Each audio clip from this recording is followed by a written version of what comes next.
Hello students, आप सबका स्वागत है हमारे चैनल एम्पलीट्यूड स्टडीज़ 2.0 में।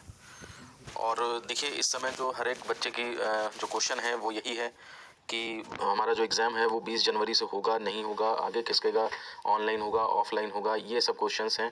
और फ़ोन कर करके और मान लिया बच्चों ने जो है वो मैसेज कर करके जो है वो मुझे मतलब इतना मजबूर कर दिया कि कल के बाद आज ही मुझे इसके ऊपर वीडियो बनाना पड़ रहा है। तो देखिए, सारी बातें समझ लीजिए, आपके फ़ेवर की हो सकती हैं, नहीं हो सकती हैं। क्योंकि मैं देखता हूँ कि अगर मान लिया बच्चों के फ़ेवर की बात नहीं कहो तो उस केस में बच्चे जो हैं वो थोड़ा-सा मायूस होने लगते हैं, मायूसी में कुछ गलत कमेंट भी कर जाते हैं।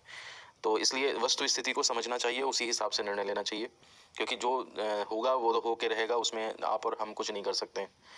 तो सारी बातें एक तरफ से मैं बताना शुरू करता हूँ। और देखिए, इसमें सबसे पहले हम बात करते हैं कि कोरोना या ओमिक्रॉन का कोई असर पड़ेगा आपके एग्ज़ाम पे या नहीं।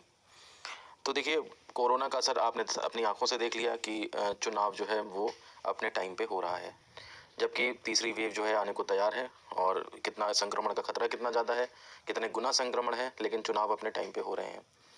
तो आप ये मान के चलिए कि एग्ज़ाम्स अगर 20 जनवरी से ऑफलाइन होना चाहते हैं तो कोरोना उनके लिए खतरा नहीं है। क्योंकि सीधे ये कहा जा सकता है कि आप कोरोना प्रोटोकॉल का पालन करें, कोरोना गाइडलाइन उसको फॉलो करें, बच्चों के बीच की दूरी बढ़ाएं और उस केस में मास्क लगाएं बच्चे, और सैनिटाइज़र यूज़ करें और अपनी अपनी बोतल लाएं। और ये सब गाइडलाइन, कमरे को पहले सैनिटाइज़ करा जाएगा, फिर बाद में सैनिटाइज़ करा जाएगा एग्ज़ाम के बाद।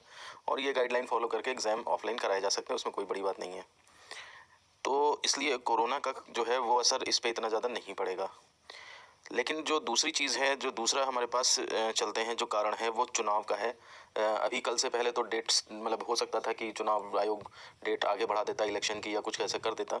लेकिन चुनाव जो है वो अब चूँकि डिक्लेयर हो गए हैं, तो इसको आप इस पॉइंट को समझिए, चुनाव का आपके एग्ज़ाम पे असर क्या पड़ेगा कि एग्ज़ाम कराना जो है ज़िम्मेदारी रहती है टीचर्स की। और जो सारा स्कूल का स्टाफ होता है तो उनकी ड्यूटी लगती है। 2-3 स्टाफ जो हैं वो एग्ज़ाम में करवाने के लिए नियुक्त होते हैं, और बाकी जो है वो प्रिंसिपल्स तो रहते ही हैं। तो ऐसी सिचुएशन में अगर स्टाफ फ्री नहीं होगा, क्योंकि स्टाफ की पॉलिटेक्निक के जो स्टाफ हैं उनकी ड्यूटियां चुनाव में लग चुकी हैं, वो प्रशासन की तैयारी तो पहले से होने लगती है। मेरी खुद की ड्यूटी भी लगी हुई है। तो उस केस में जो है वो जिन जगहों पे जैसे मान लिया सपोज स्टार्टिंग में चुनाव है, जैसे 10 फरवरी हो गया, 14 फरवरी हो गया, पहला दूसरा चरण जहाँ पे है, तीसरा चरण, तो वहाँ के लोगों के लिए जो है वो दिक्कत हो सकती है। क्योंकि सबकी ड्यूटियां लगी रहेंगी, और इलेक्शन अगर इस टाइम पे होता है तो इस टाइम पे ट्रेनिंग कभी पड़ रही है, कभी कुछ पड़ रहा है। और ज़्यादातर पॉलिटेक्निक में स्टाफ टेक्निकल होता है तो इनकी मास्टर ट्रेनर में ड्यूटी लगाई जाती है।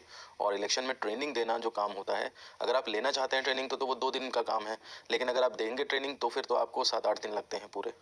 तो इसलिए 7-8 दिन तक अगर लगातार ड्यूटी चुनाव में रहेगी टीचर्स की, तो इस केस में जहाँ पे पहला दूसरा तीसरा चरण है जिन जिलों में, वहाँ पर एग्ज़ाम जो कराना है वो बहुत मुश्किल हो जाएगा।